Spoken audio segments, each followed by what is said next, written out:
ফেরেশতারা কই খোদা গো ওই যে বিশের কাতরা খারুছে দেখেন না কি করে। আল্লাহ কয় কথা কইস না, এই তো নামাজও খারুইছে। কহ একটা কাজ কর, জীবনে আইছে না রে, আজকে সবে বরাতে আইছে, হ্যাঁ বিশ্বাস সবে বরাতে একটা বরকত পাইবো, এই আশাই তো হে আইছে। ও ফেরেশতারা তার জীবনের সকল গুনাহগুলি গাঠুরি বানাইয়া হের মাথার উপরে দেয়। ফেরেশতারা সারা জীবনের গুনাহ গাঠুরি বানায়া মাথায় দিছে। আর ইমাম সাহেব হুজুর এশারের নামাজ পড়াইতেছে, কি বড় জামাত। ইমাম সাহেব যখন রুকুতে গেল, বলুন সকল মুসল্লিরা রুকুতে যায় কিনা? যায়। যে কোনো গাঠুরি যদি মাথায় থাকে, মাথা নোয়ায়া রুকুতে গেলে গাঠুরিটা মাথায় থাকবে না। কি সিস্টেম করছে আল্লাহ এই নবীর উম্মতের মাফের জন্য। গুনার বোঝা টপ করে পড়ে গেছে ওই সবে বরাত। ইমাম সাহেব ডাক মারছে, সামি আল্লাহু লিমান হামিদা। মুসল্লিরা কি বলতেছে? রব্বানা লাকাল হামদ। আল্লাহ কয়, তুই আমারে রব কইছাস? বান্দারে রব কওয়ার আগেই তো তোরে মাফ করে দিছি। তখন দেখবেন যারা জীবনেও নামাজ পড়েন নাই, সব রাতে খারিছেন, দেখবেন তখন শরীরটা একটা ঝাঁকি মারবে। ওই সময় রহমতের ফেরেশতারা এসে আপনার সাথে মুসাফা করে খবরটা দেয়, এ আল্লাহ আদরের বান্দা, তুই কি জানোস তোর গুনাহগুলি মাফ? সুবহানাল্লাহ। কাজী আল্লাহ সুযোগ দিলেন আখিরি নবীর উম্মত বলে সবে বরাতে যাইয়া জীবনের গুনাহ লইয়া দাঁড়ারে বান্দা, আমি আল্লাহ বন্ধুর উম্মত বলে মাফ করে দিব। আর তুমি আর আমি কেন বাধা দেই? 5.5 বছর নামাজ পড়ে না, আজকে কি হইব নামাজ পড়লে? আল্লাহ যদি মাফ করে দেয় বলুন আমরার কোনো ক্ষতি আছে? তাইলে আসতে দেন না, আরো আদর করে বলেন, বাবারে কালকে সবে বরাতের নামাজ, জীবনে তো পড়ছো না নামাজ, কালকেও যে দাঁড়াও, হয়তো কালকে জীবনের গুনাহ মাফ করে দিয়ে একটা হেদায়েতের নিশান আল্লাহ কি আমাদের হাতে দিতে পারে না? এরকম বহু ঘটনা জানা আছে। হুজুর গত সবে বরাতের নামাজ পড়ার পর থেকে আর হুজুর নামাজ ছাড়ি না। আমার মসজিদে আয়োজন হয়, ভৈরব বাস স্ট্যান্ড মসজিদে। শুধু আয়োজন না, অলৌকিক ঘটনাও ঘটেছিল। আপনারা ক্যাসেটের মধ্যে একটা খবর পাইছেন সাপের ঘটনা? জি জি, ক্যাসেটে পাইছেন সাপের ঘটনা। এই তো 3-4 বছর আগের ঘটনা এটা। সবে বরাতের দিন, ঠিক সবে বরাতের দিন এশারের নামাজ, তখন শীত ছিল, এখন তো গরমে আইসা পড়ছে। শীত ছিল 4-5 বছর আগের ঘটনা। এবার এশারের নামাজের সময় শীত, এই জন্য নামাজের সময়টা একটু পিছিয়ে দিলাম। ব্যবসায়ীরা, দোকানদাররা বলে হুজুর এশারের জামাতটা একটু পরে দিলে আমরা সকলে জামাতটা পড়তে পারি। 8:30টায় দিলাম। 8:30টায় নামাজ শেষে বসলাম একটু আলোচনা করার জন্য। সবে বরাত কোন নবীকে দিলেন, সবে বরাতের তাৎপর্য বরকত কত, এই আজকের মতো আলোচনায় বসলাম। বসে এই নবীকে কেন দিবেন না, এই নবীর দুনিয়াতে আসার সময় কত ঘটনা ঘটেছে, নবী দুনিয়াতে আসার সময় আমার আল্লাহ রহমতের দরজা খুলে দিয়েছে। এই শানের উপর, এই নবীর উপর আমি একটা গজল গাইতেছিলাম। কি গজল? আকাশেতে লক্ষ তারার জুনাক জ্বলেছে, আল্লাহ তাআলা রহমতেরই দুয়ার খুলেছে। এই গজলটা গাইতে থাকলে সম্মিলিত কণ্ঠে মুসল্লিদেরকে নিয়ে, এমন সময় মসজিদের মুতাওয়াল্লি সাহেবের ছেলে, যার নাম আনার মিয়া, এখন সেই ডালি থাকে। আনার মিয়া মিম্বরের কাছে আইসা আমার কানে কানে কয়, তোফাজ্জল ভাই মসজিদের ভিতরে একটা সাপ আইসা গেছে, আপনি বলে দেন সাপটারে যাতে কেউ কিছু না করে। এটা কল্পনা নয়, কল্পনা নয়, কাল্পনিক নয়, বাস্তব ঘটনা। বিশ্বাস না হলে ভৈরব বাজারে গিয়ে প্রমাণ করেন। এই গজলটার সময়, নাতে রাসূলের সময়, সাপটা মসজিদের ভিতরে ঢুকে গেছে। বলুন সাপের মধ্যেও নবীর ভালোবাসা আছে কিনা? কিভাবে আছে? এই তো সামনে যাইতেছি, কষ্ট হবে আপনাদের? বাবা রাত্র তো আমার 2 ঘন্টা তো হয়েই যাইতেছে। 12:30টায় শুরু করলাম, 2:30 কাছাকাছি হয়ে গেছে গা। 10 মিনিট গেলে 2:30 হয়ে যাগা। ঠিক না? এর মধ্যে আধা ঘন্টা বাড়ায়া দিলে আজকে কষ্ট হবে না তো? আসুন আগে বাড়ি। এক ভাই যারা নবীর ভালোবাসা পছন্দ করে না, এই ভাই কয় যে সাপে হি কান আছে, সাপে শুনতো। সাপের বলে কান নাই, আসলেও কান নাই। আচ্ছা কান নাই দেখে কি সাপে শুনে না? শুনে, শোনার ব্যবস্থা দিছে না?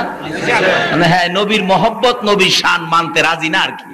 মানে নবীরে ভালোবাসক, এটা এর কাছে কি অথচ আল্লাহ কইছে ভালোবাসার ব্যক্তি একজন, ভালোবাসার পার্সন পৃথিবীতে একজন, আমার সৃষ্টিকুলের মধ্যে একজনই ভালোবাসার পার্সন, ইনি হলেন মুহাম্মাদুর রাসূল। ফাত্তাবিউনি ইউহিব্বুকুম। সাপের মধ্যে নবীর ভালোবাসা আসেনি? নবী যখন আবু বকরকে নিয়ে হিজরত করে মদিনায় যাবে, গারে সুর পাহাড়ের গুহায় আশ্রয় নিলে সর্পগর্তের ভিতর আবু বকরকে দংশন করলেন। নবীজি লালা মোবারক দংশনকৃত জায়গায় লাগাইলে বিষ পানি হয়ে গেলেন, সুস্থ হয়ে গেলেন আবু বকর। সর্প বাহির হলো, হুজুর আমাকে মাফ করেন, আমি আবু বকরকে ধ্বংসন করার জন্য এখানে বসি নাই, আমি বসেছিলাম আজ থেকে 6 মাস আগে আকাশ বাতাসের কাছে খবর পেয়েছি আমার রাসূল এই রাস্তায় মদিনায় যাবে, কাফেরদের যন্ত্রণায় এই গুহায় আশ্রয় নিবে। আর আমার ইচ্ছা ছিল, আল্লাহর নবী গো, এই গর্তের মুখের উপর বসে থাকবো, আপনার দুশমনের মোকাবেলা করব, প্রয়োজন হলে আপনার জন্য আমার জীবনটা দিয়ে দিব। রাসূল বলেন, সাপ? আমার জন্য তুমি এত পাগল? তাহলে সাপের মধ্যেও নবীর ভালোবাসা ছিল কিনা? সকল পশু পাখির মধ্যে এই নবীর ভালোবাসা ছিল কিনা? ছিল। এইবার সাপ তো আইসা মসজিদের ভিতরের বারিন্দা পার হয়ে জানালার গ্রিলের মধ্যে বসে, আমি এরকম মিম্বরে বসে আলোচনা করতেছিলাম, আইসা গ্রিলের মধ্যে বসে আমার দিকে তাকায় বসে রয়েছে। যতক্ষণ আলোচনা চললো, অথচ বাহিরেও মানুষ ভিতরেও মানুষ, সাপটা এইভাবে তাকায় রইল। 4 ঘন্টা পর্যন্ত সাপ ছিল। লোকেরা কাছে যায়, কেউ আবার লেজে ধরে টান দেয়, পোলাপান বুঝেন না, কিন্তু সাপ এতিমের মতো তাকায়া চোখটা ঘুরায়, কিচ্ছু কয় না। এটাই বুঝি বলতে চায়, তোমরা কেন আমাকে বিরক্ত করতেছো? আমি তো আমার নবীর ভালোবাসায় এসেছিলাম। অবশেষে বাস স্ট্যান্ড সেক্রেটারি ক্যাসেটের মধ্যে উল্লেখ আছে, জনাব সগীর মিয়া আমার চাচা হয় সম্পর্কে, উনি যায় বলে, চাচা মানুষ খালি সাপ দেখে, আশপড়শি মহিলারা পর্যন্ত আসতেছে চান মিয়া হাজির মসজিদে গায়েবী সাপ আইছে দেখার জন্য। এমন সময় সগীর মিয়া সাহেব সাপের মাঝখানে ধরে বলতেছে, এই সাপ, তুমি এখানে বসে নামাজের ক্ষতি করতেছো কেন? মাঝখানে ধরে সাপটাকে বাহিরে ফেলে দিলেন, কিন্তু সগীর মিয়াকেও সাপটাই কিছু করে নাই। এই শবে বরাতের দিন এই নবীর আশেক হয়ে, পাগল হয়ে সর্প পর্যন্ত মসজিদে উপস্থিত হতে পারে। আজকে এই শবে বরাতের তাৎপর্য বুঝতে দেয় না এক কিসিমের মানুষ। আল্লাহ তাদেরকে বুঝ দেখ, সকলে বলুন আমিন। যেই হোক, বলতেছিলাম, নামাজে দাঁড়াইলেন, আল্লাহ কয়, ও ফেরেশতারা তার জীবনের গুনাহগুলো গাঠুরি বানায় মাথায় দিয়ে শবে বরাতের পিছনের কাতারে রাস্তার মধ্যে মসজিদে জায়গা নাই তো, এবার রুকুতে গেলেন, গাঠুরি পড়ে গেল, খেয়াল আছে কথাটা? শবে বরাতের জামাতে শরীক হইল, সারা বছর তো পারলো না কিছু করতে, একটা চান্স দিছে আমার আল্লাহ, স্পেশাল চান্স। রাষ্ট্রীয় ভাবেও আছে, রাষ্ট্রীয় ভাবেও কি আছে? দেখবেন যারা জেলখানার কয়েদি আসামি, যারা বছরের পর বছর যাদের কারাদণ্ড দেওয়া হয়েছে, তাদেরকে একটা স্পেশাল সুযোগ আছে কয়েকটা দিবস, যেমন স্বাধীনতা দিবস। এই দিবসে কিছু কয়েদিকে স্পেশাল ক্ষমতায় প্রেসিডেন্ট মাফ করে দেয়, প্রেসিডেন্টের স্পেশাল ক্ষমতায়। আবার ঈদের দিন, ঈদ, খুশি, আনন্দ, এই উপলক্ষেও কিছু কয়েদিকে রাষ্ট্রপতি ক্ষমা করে দেয়, কুরবানির ঈদে দেয়, রোজার ঈদে দেয়, স্বাধীনতা দিবসে দেয়। এরকম বিশেষ কিছু দিনে একটা রাষ্ট্রপতি অপরাধীকে ক্ষমা দেয়। আল্লাহ কয়, একটা রাষ্ট্রপতি বিশেষ দিনে অপরাধী ক্ষমা দিতে পারে, আমি আল্লাহ কি ক্ষমা দিতে পারি না? এই শবে বরাতের রাত্রে যারা নামাজে দাঁড়াইছে, বন্ধুগো, আমি আল্লাহ তাদেরকে ক্ষমা করে দিলাম। ক্ষমা কিভাবে পাইছেন না পাইছেন নিজেরাই টের পাবেন, দেখবেন তো ইনশাআল্লাহ আসতেছে শবে বরাত। যাই হোক, আমার মসজিদে সমস্ত রাত্র অসংখ্য অগণিত মানুষের অবস্থান, চারিপাশে বিছনা দিয়ে কোল পাই না, সারা রাত মানুষ পড়ে থাকে। আচ্ছা বলুন তো, পড়ে থাকার কারণটা কি? যেহেতু শুনছে এই নবীর উম্মতের জন্য শবে বরাত বরকতময় রাত্র, মুবারকময় রাত্র, এই বরকতের ভাগী হওয়ার জন্য এইভাবে দুর্বল কাতর হয়ে পড়ে থাকে, আল্লাহ কেন তাদেরকে দিবে না? যাই হোক, এবার ফেরেশতারা বলেন, রুকুতে গেছো, দাঁড়াইবার আগেই তো তোমারে মাফ করে দিছে, গাঠুরি তো পড়ে গেছে, দাঁড়াইছে দেখে এখন শান্তি লাগে, শরীরটা হালকা লাগে, শরীরটা যেন ঝাঁকুনি মারছে, তখন চোখের পানি ছেড়ে দেয়। প্রভু গো, নামাজতে খুব ভালো লাগে, আগে জানলে জীবনে নামাজ ছাড়লাম বলে না। এবার রুকুতে যাইতেছে, আল্লাহু আকবার ডাক মারলে ইমাম সাহেব রুকুতে যাই, মুসল্লিরা সেও তো যাইতেছে। আল্লাহ কয়, বান্দারে দাঁড়াইছস, পরে তোর গুনাহগুলি মাথায় দিছিলাম, রুকুতে গেছস, গুনাহ পড়ে গেছে, এখন আমারে রব কইছস আর সেজদায় যাইতে শুরু করছস, ও আমার আদরের বান্দা, গুনাহ যখন মাপ পাইছস, খালি বিছানায় খালি পাকায় রাস্তার উপর সেজদা করবি, আমি সহ্য করতে পারি না। ইন্না সাজিদা ইয়াসজুদু ফি কদামাইর রহমান, আমি আল্লাহর দুইটা কুদরতি পাও সামনে বাড়িয়ে দিলাম। বান্দারে, ও আমার আখিরি নবীর উম্মত, আমার দুইটা কুদরতি পাওয়ের মধ্যে সেজদাটা লাগায়া দে। সুবহানাল্লাহ। এই বরকতের ভাগী যারা হবেন, এই শবে বরাত থেকেই হেদায়েত পেয়ে যাবেন। আল্লাহ বলেন, বন্ধু গো, এই শবে বরাতেও যদি মাপ পাওয়ার উপযুক্ত না হয়, আমি রমজানের চাঁদ দিলাম, এই রমজানের চাঁদে উদিত হওয়ার সাথে সাথে আমি আল্লাহ তাদেরকে মাফ করে দেব। এতটুকুন সুযোগ পাইলাম, বলুন কার উসিলাই? আরো জোরে কার? এই নবীকে চিনা দরকার আছে কিনা? পশু পাখিরা নবী চিনে গো, উম্মত হইয়া নবী চিনি না। দোয়েল পাখি খেয়াল আছে?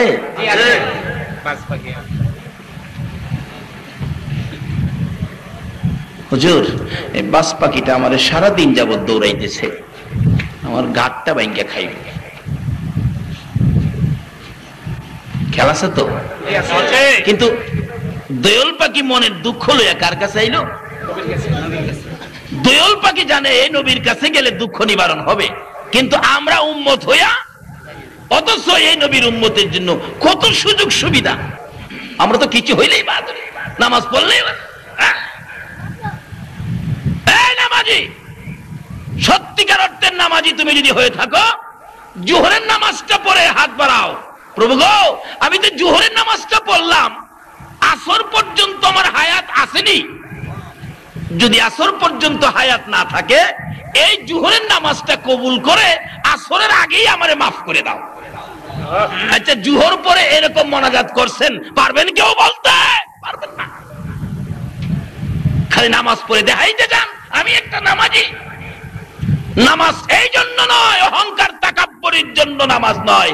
নামাজ হলো আখিরি নবীর উম্মত হওয়া, আল্লাহকে খুশি করার জন্য নামাজ। আসর পড়লেন, হাত বাড়ান। প্রভু গো, আসর যে পড়লাম, মাগরিব পর্যন্ত আমার হায়াত আছে কি? যদি মাগরিব পর্যন্ত আমি না বাঁচি, তাহলে আমার মাগরিবের আগেই এই আসরের উসিলায় আমাকে মাফ করে দেন। এইভাবে মোনাজাত করে করে নামাজ পড়ে দেখেন, নামাজ যে কত মজার জিনিস। এইভাবে নামাজে যারা ঢুকেছে, তারা জীবন যায়, নামাজ ছাড়ে না। আর এখন নামাজ পড়ে 2-3 ওয়াক্ত হইলেই কয় না, মজা নাই, আগেরটাই ভালো। অথচ নামাজ কত মজার জিনিস, ইবাদত নামাজ কত দামি জিনিস। এক হিন্দু ভদ্রলোক, অভাবী সংসার, বেচারা শবে বরাতের সময় মানুষ এভাবে বীর মসজিদে বিবির সাথে পরামর্শ করে, বিবি গো, শবে বরাতে বলে রিজিক বন্টন করে আল্লাহ, শবে বরাতে বলে ভাগ্যের পরিবর্তন করে, দাবি দাওয়া শুনে ভাগ্যে ভেজাল, ভালোর জন্য দরখাস্ত করলে আল্লাহ বলে পরিবর্তন করে দেয়। আমাদের তো জীবনটাই গেল খায়া না খায়া কষ্টের মধ্যে। একটা কাজ করিল কি, মুসলমান হয়ে যাই, মুসলমান হয়ে যাই, দুইজনে মিল্লা শবে বরাতের রাত্রে কান্নাকাটি করব, আল্লাহ নিয়ে আমাদের ভাগ্য পরিবর্তন করে। আল্লাহু আকবার। খান্না শবে বরাতের রাত্রে ডাকলে আমার আল্লাহ ডাক শোনেনি, তার প্রমাণ হলো আমার শ্বশুর। আমার শ্বশুর আমি দেখি নাই অবশ্য, আমার বিয়ের আগে উনি মারা গেছেন। বাড়িতে যাওয়ার পরে শুনি ওনার জীবনের আলোচনা। উনি ছোটকালে দুধ খুব ঘন করে জাল দিয়া পাশের দুধকে আদাশের বানাইয়া খাইতেন। তো তার ইচ্ছা হলো আজকে শবে বরাত ছোট বলেই যে এই দোয়াটাই করুম, আল্লাহ আমারে পাশের দুধ আদাশের বানাইয়া খাওয়াইও। অন বেচারা দোয়া করতে গিয়া দোয়ার মধ্যে স্লিপ কাটছে, স্লিপ কেটে বলে ফেলছে, আল্লাহ আমারে আদাশের দুধ ভাষ্যের পানি দিয়ে খাওয়াইও। অন শবে বরাতের দিন দোয়া কি হয়? কি হয়? কি হয়? ডাক দিতে পারো না তো, কবুল হয় না কেমনে? আবার সুযোগ দিছে আল্লাহ, কবুল করব আল্লাহ, না করলে সুযোগ দিল কি লেগা?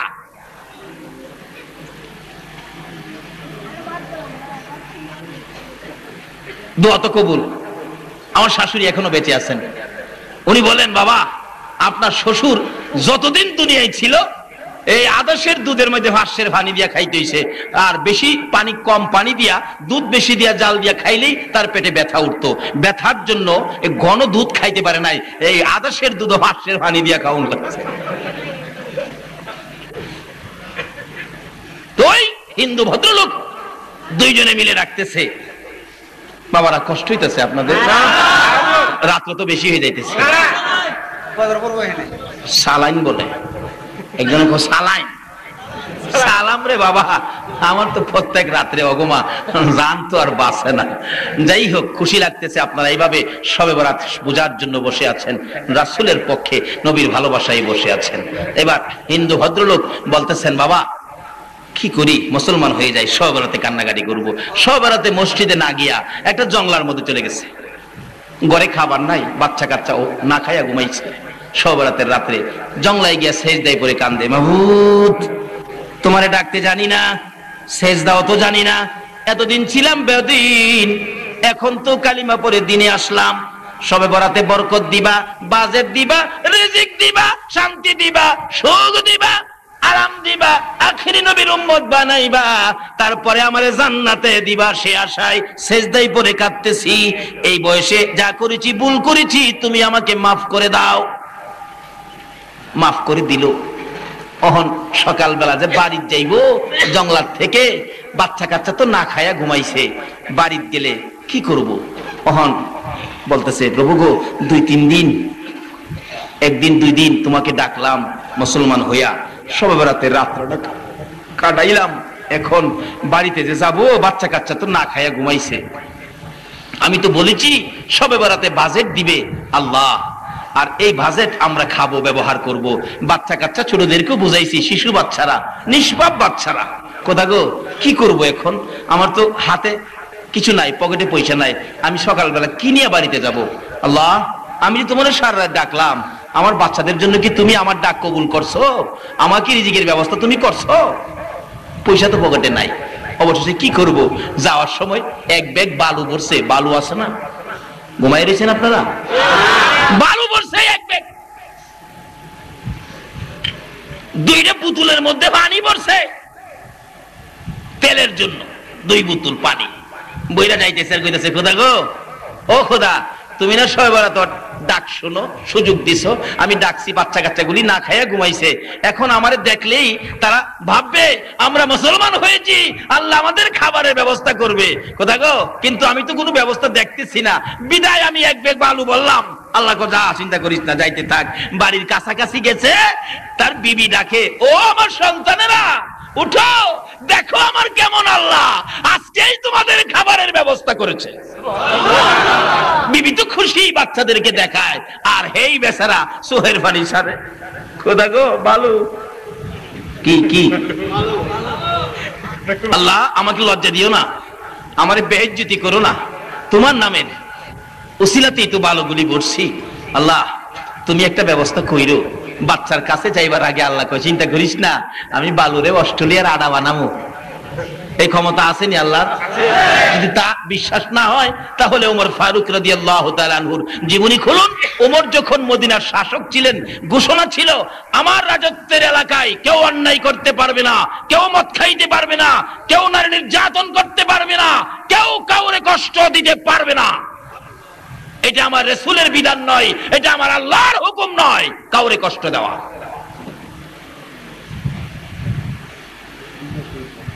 ওমর কয়, আমি কয়া বাড়ি ঘুমায় দিলাম, যদি কাউরে কেউ কষ্ট দেয় তাহলে তো আমি দায়ী হব, আমি কয়া ঘুমায় থাকলে হবে না, তালাশ করে দেখতে হবে। রাত্রের বেলা রাষ্ট্রপতি হইয়া সারা দেশে রাত্রে ঘুরে অন্ধকার, হঠাৎ দেখে একটা খেজুরের বাগানের ভিতরে গভীর রাত্র মিটি মিটি বাতি জ্বলে, এটা হারিকেনের মতো বাতি দেখা যায়। ওমর ভাবলেন এই লোকটা মনে হয় নিশ্চয়ই কোনো বিপদে আছে। আর আসলে লোকটা ছিল মদ খাওয়ার অভ্যাস, 2 বোতল মদ নিয়ে উমরের ভয়ে ওই জঙ্গলায় গেছে যাতে উমর না দেখে। ওমর বাতিওয়ালা দেখে ভাবছে কোনো বিপদ, আর হেই বেটা ভাবছে উমর যাতে না দেখে জঙ্গলায়। মদের বোতল জমিনে রাইখা প্রস্তুত নিতেছে, মদ খাইবো, আর কইতেছে, ওমর কি আইন কিরা বাসায় ঘুমায় থাকো, আমি যে অহন জঙ্গলায় বসে মদ খাম, অন কি তুমি দেখবা কি লাভ হইলো কি? আমি তো খাইতেই আছি মদ, পারলাম না তো তুমি মদ খাওয়া ফিরাইতে। এমন সময় উমর বাতিওয়ালার দিকে লক্ষ্য করে ডাক মারছে, এই জংলাই কে? ভয় পাইতেছ? ভয় পাইও না, আমি উমর এসে গেছি। কে আইছে? আচ্ছা বলুন, এই বেটার অহন কাপড় টাপড় নষ্ট হইতেছে নি? হিরে উমরের কণ্ঠ, ভয় নাই। ছোটকালে দেখছেন না, বাচ্চা পায়খানা করবো, উঠানের কিনারে বসছে, বাচ্চা যদি ভয় পাইতো বাবা ঘরের ভিতর থেকে ডাকে, ভয় পাইস না আমি চাই রয়েছি। ঘরের ভিতর থেকে বলে চাই রয়েছি।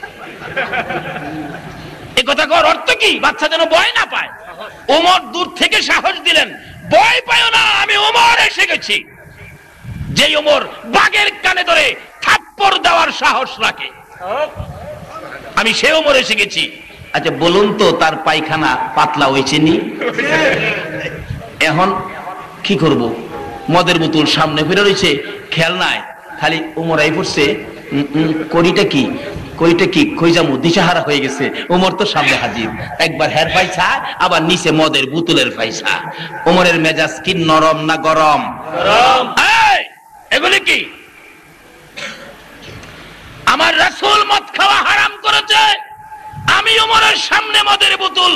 আজকে তোর জীবনের শিক্ষা দিব, যে উমর রাসূলের পক্ষে, শরীয়তের পক্ষে, মারিফতের পক্ষে বিচার করতে যাইয়া আপন পিতার কল্লা কেটে দিয়েছে, সেই উমরের সামনে মদের বোতল। আজকে যারা মদ খেয়েছো, এই শবে বরাতের নামাজে ওয়াদা করো, কসম খাও আর জীবনে মদের বোতলে হাত দিব না, যেহেতু আমার রাসূল হারাম করেছে। ওমর বলেন, কি এগুলো কি? ওই লোকটা কাঁপতেছে আর বলতেছে, খোদা গো, যার হাতে ধরাত পড়ছি পৃথিবীর কেউ নাই আমারে তার হাত থেকে বাঁচাইতে, যদি পারেন আমনে আমনে। আরে এগুলি কি? ভয়ে মুহদাইছে, এগুলি দুধ। কি দুধ? দুধ দুধ চিনেন না আপনারা? দুধ কি ভালো জিনিস না খারাপ জিনিস? আরে দুধ তো বেহেশতি জিনিস, বেহেশতি দিয়ে খাইবেন আল্লাহর রহমতে। কি কন, খাইতেন না বেহেশতে? না যাইতেন না? ভয় পান? আমরা না গেলে বেহেশতে যাইব কে? আমরা যে নবীর উম্মত, এই নবী যদি না হইতো বেহেশত কি হইতো? ওমর বলেন, এগুলো কি? দুধের বোতল। এই বেটা, লেবেলে কই মদ, তুই কর দুধ, কি পাইছস কি? লেবেলে কই কি আর তুই কস কি? এই চরিত্র আছে না বাঙালির? লেবেল একটা, ভিতরে আরেকটা, আছে না এরকম? দেখবেন লেবেল দিছে খাঁটি সরিষার তেল, খুললা দেহে সয়াবিন, আছে না এরূপ বাংলাদেশ? এলে কিন্তু বুশের মাইর খাই। লেবেলে কই কি আর তুই কস কি? না হুজুর, দুধ। আমার বোন অসুস্থ, আমার বোনের বাড়ি যাইতেছি। এত রাত্রে বোনের বাড়ি যাইতেছ, দুধ? হাই হাই, অসুস্থ দেখি। আল্লাহ কয়, জিবরাইল, হ্যাঁ কান্দে রে উমরের ভয়ে, আমি সারা বলে কেউ নাই তারে বাঁচাইতে। ও জিবরাইল, মদের বোতল গুলো ওমরের হাতে যাওয়ার আগে তুই জিবরাইলের হাতটা লাগাইয়া দিস, আমি আল্লাহ কুদরতি দুধ বানাইয়া দিব। মদের বোতল ওমরের হাতে দিচ্ছে আর ডাকতেছে, প্রভু গো, তুমি ছাড়া কিন্তু কেউ নাই। ওমরের হাতে যাওয়ার আগে দুধ। ওমর বলেন, মদের বোতলের শিশি খুইলা দেখি একেবারে হালকা গরম দুধ। আল্লাহু আকবার বলো। মদের বোতল যদি আমার আল্লাহ দুধ বানাইতে পারে, ওই ভাইয়ের বালির ব্যাগ কি আমার আল্লাহ আটা বানাইতে পারে না? ওই হিন্দু ভদ্রলোক শবে বরাতের রাত্রে ডাকাডাকি করে আটার ব্যাগ লইয়া ডাকতেছে, বিবি বিবি গো, চিন্তা করো না, এ বরকতের রাত্র, মোবারকময় রাত্র, শবে বরাতের রাত্র, রিজিক বন্টনের রাত্র, বিবি ভাগ্য রজনীর রাত্র। আমার ভাগ্যে বুঝি আমার আল্লাহ পরিবর্তন করেছে।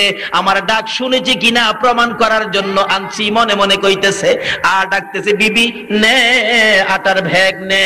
বিবি বলেন, আমি ব্যাগটা হাতে নিলাম, ছিল বালু। হাতে নিয়ে সন্তানেরা দৌড়ায় আসছে, মা মা গো, বাবা বুঝি খাউন নিয়ে আসছে।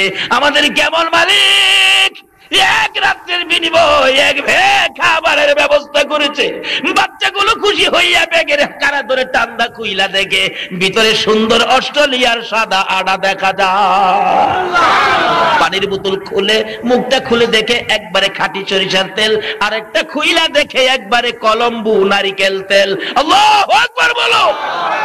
এই বাজেটের জন্যই তো আমার আল্লাহ এই বন্ধুর উম্মতের জন্য লাইলাতুম মুবারাকা বরকতময় শবে বরাতের রাত্র স্পেশাল পুরস্কার আমাদেরকে দিয়েছে। আল্লাহু আকবার বলো। শুধু শবে বরাতের রাত্রই শেষ নয়, আরো কত কিছু দিয়েছে। এই শবে বরাতের রাত্রে, শেষ রাত্রে আমার আল্লাহ রহমতের সবকটি দুয়ার খুলে ডাকতে থাকবে, এ বন্ধুর উম্মতেরা কে আছো সন্তান হারা, হাত বাড়া, সন্তানের জন্য সন্তান দিয়ে দিব। কে আছো অভাবী, হাত বাড়াও, অভাব দূর করে দিব। কে আছো বিমারি, অসুস্থ, রোগ ভালো হয় না, আমি আল্লাহ ভালো করে দিব। যার যে আশারে রহমতের দুয়ার খুলে দিলাম, আমার দরবারে দরখাস্ত করো।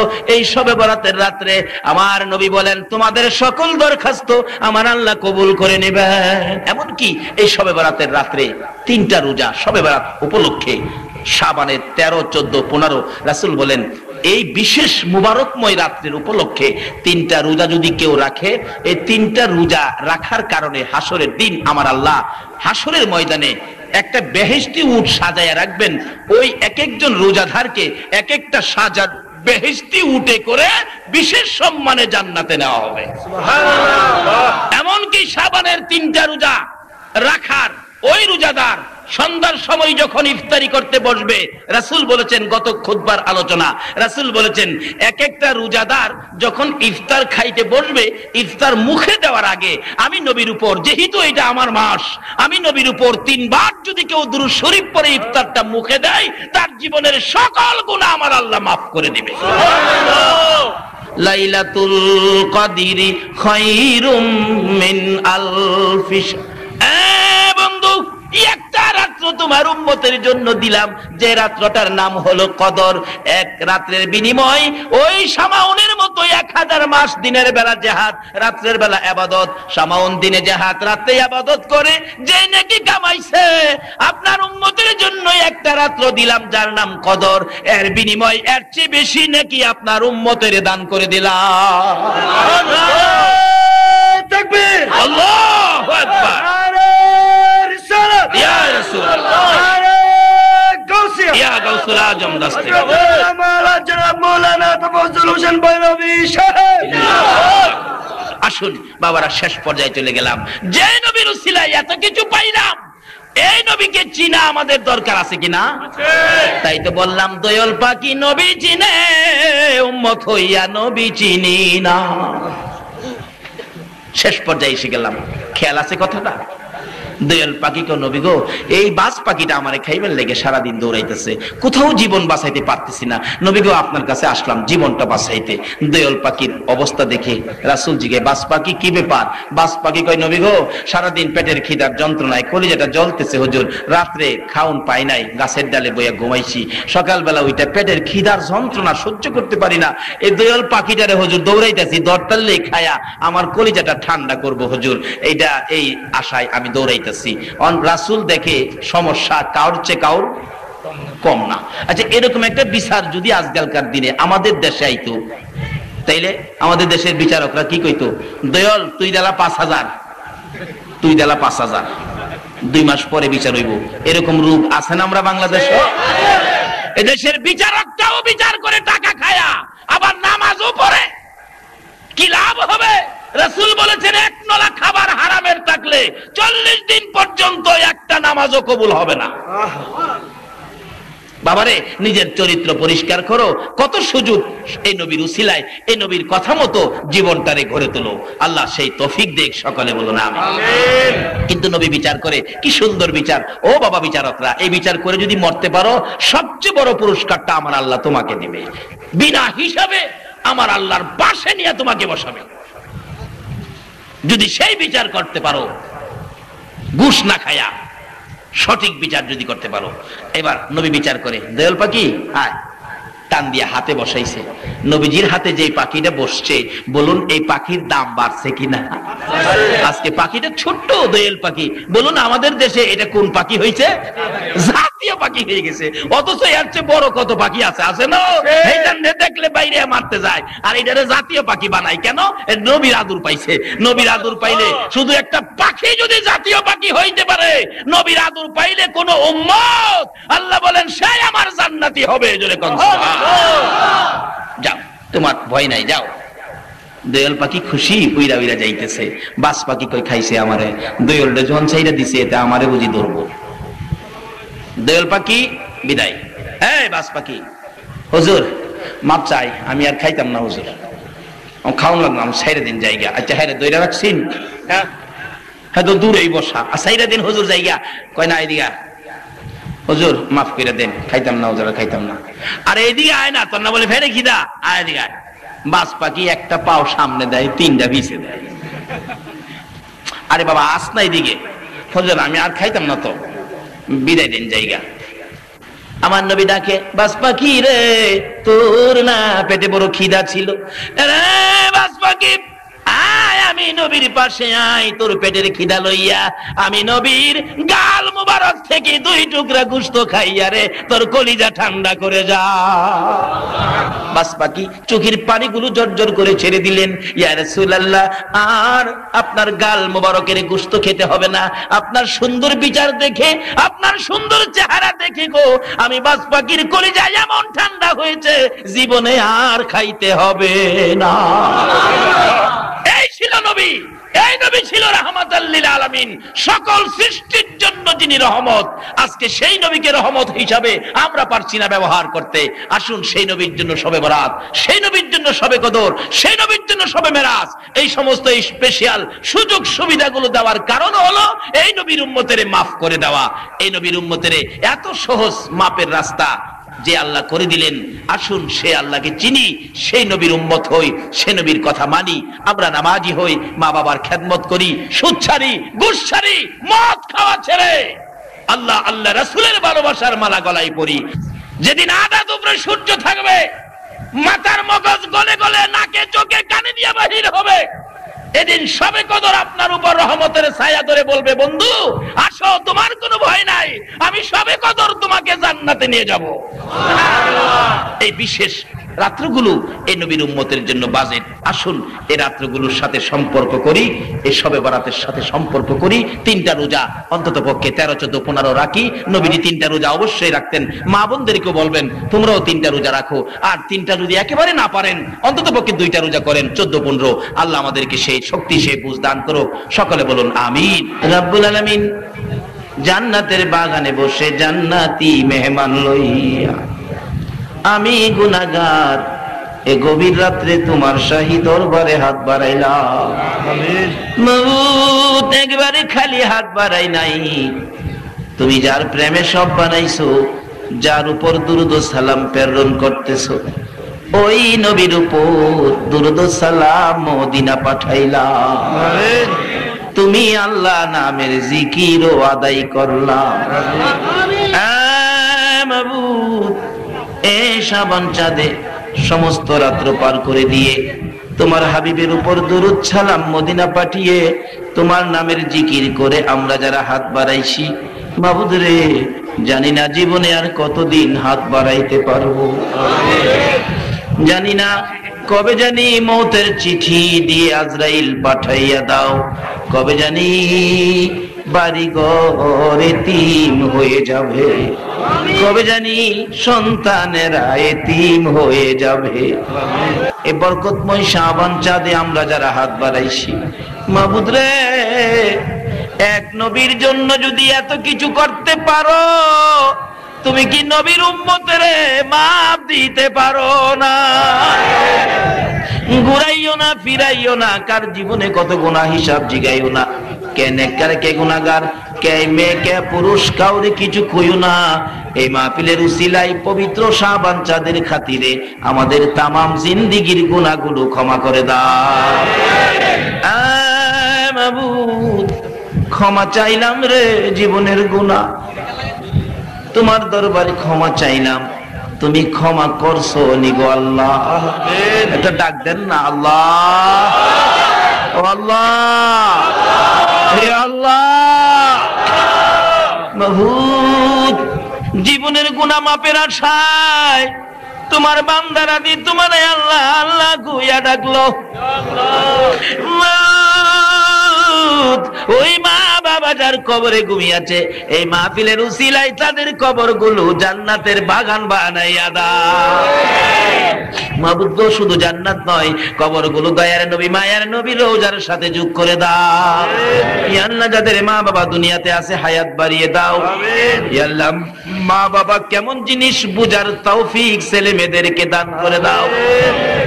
ইয়া আল্লাহ, খাস করে এই মাহফিলের আয়োজন যারা করেছে, গাউসিয়া কমিটির সদস্য ভাইয়েরা, ব্যবসায়ী ভাইয়েরা, টাকা পয়সা সাহায্য সহযোগিতা বুদ্ধি পরামর্শ দিয়েছে, দূর দূরান্ত থেকে মাহফিলে এসে শরীক হয়েছে, সারা রাত কাটিয়ে দিয়েছে, সকলকে তুমি আপদ বিপদ আযাব গজব অ্যাক্সিডেন্ট বালা মুসিবত শয়তানের শয়তানি দুশমনের দুশমনি হইতে বাঁচাইয়া রহমত বরকত শান্তি দ্বারা ভরপুর করে দাও গো আল্লাহ। মাবুদ, এই মাহফিল পবিত্র শাবান চাঁদে শবে বরাতের বরকতের আশায় এ পর্যন্ত যারা আলোচনা শুনেছে সবাইকে তুমি শবে বরাতের বরকত, রমজানের বরকত, শবে কদর সহ নসিব করে দিও গো আল্লাহ। ইয়া আল্লাহ, আমাদের সকলকে তুমি আপদ বিপদ থেকে বাঁচাও। আমাদের মধ্যে যারা অভাবী অভাব দূর করে দাও। আমাদের মধ্যে যারা বিমারি বিমার শেফা করে দাও। হসপিটালে যাইতে হবে এমন রোগ কাউকে দিও না গো আল্লাহ। হসপিটালে যাওয়ার রোগ যদি কারো থাকে, এই মাহফিলের উসিলায় তুমি মাফ করে দাও। মাবুদ, যারা নামাজি নামাজ কবুল করো, যারা নামাজ পড়ে না নামাজের বুঝদান করো, যাদের ছেলে নাই ছেলে দাও, যাদের মেয়ে নাই মেয়ে দাও, যাদের ছেলেও নাই মেয়েও নাই ছেলে মেয়ে দিয়ে কলিজা ঠান্ডা করে দাও। ইয়া আল্লাহ, যারা কাজ কামের ব্যবস্থা নাই রুজি রোজগারের ব্যবস্থা করে দাও। অনেকের ছেলেরা বিয়ের উপযুক্ত, বিয়ের ব্যবস্থা করে দাও। অনেকের মেয়েরা বিয়ে দিতে পারে না, বিয়ে দেওয়ার ব্যবস্থা করে দাও। ইয়া আল্লাহ, তোমার আখিরি নবীর উম্মতের সকল দুঃখ দূর করে রহমত বরকতের বাগী করে দাও গো আল্লাহ। ইয়া আল্লাহ, অনেকে বিদেশ থাকে, সহি সালামতে রাখো। ইয়া আল্লাহ, যারা বিদেশ যাবে মনের আশা পুরা করে দাও। যারা লেখাপড়া করতেছে লেখাপড়ায় বরকত দাও। যারা পরীক্ষা দিবে দিয়েছে কামিয়াবি দান করে দাও। ইয়া আল্লাহ, মা বোনদেরকে রাবিয়া বস্তির মতো বানিয়ে দাও। কাল কিয়ামতে খাতুনে জান্নাত ফাতেমাতুজ জাহরার সাথে হাসর নসিব করে দিও। ইয়া আল্লাহ, যুবকদেরকে খালিদ বিন ওলীদের মতো বানিয়ে দাও। কচি কচি বাচ্চাদেরকে মাজার মুআব্বিজের মতো কবুল করে নাও। সাদা দাড়িওয়ালা গো, সাদা দাড়িওয়ালা রে আবু বকর সিদ্দিকের মতো নবীর আশিক বানাইয়া দাও। মাবুদ, এই মাহফিল টুকুন গাউসিয়া কমিটির মাহফিল তোমার কুদরতি হাতে আমানত করে গেলাম। কিয়ামত পর্যন্ত এই মাহফিল তুমি কায়েম রাখো গো আল্লাহ। এই মাহফিলের উসিলায় এই এলাকার মধ্যে রহমত বরকতের ফায়সালা করে দাও গো আল্লাহ। ইয়া আল্লাহ, আমাদের বাংলাদেশটাকে তুমি হেফাজতে রাখো। যতগুলো দরখাস্ত করলাম সবগুলি তুমি কবুল করো। মাহফিল শেষে যারা যেখানে যাবে গো সহি সালামতে পৌঁছাইয়া দিও। যতগুলো দরখাস্ত করলাম, এক ভাই দোয়া চাইলেন, আল্লাহ তার মনের আশা পুরা করো। খাস করে প্রভু গো, যে ভাই খানার ব্যবস্থা করলেন তার মনের আশা পুরা করো। এই গাউসিয়া কমিটির সকল ভাইদেরকে মাহফিলের উসিলায় তাদের মনের সকল দাবি দেওয়া পুরা করে দাও। সাল্লাল্লাহু তাআলা আলা খায়রি খালকিহি মুহাম্মাদিন ওয়া আলা আলিহি ওয়া আসহাবিহি আজমাইন বিহাক্কি লা ইলাহা ইল্লাল্লাহু মুহাম্মাদুর রাসূল।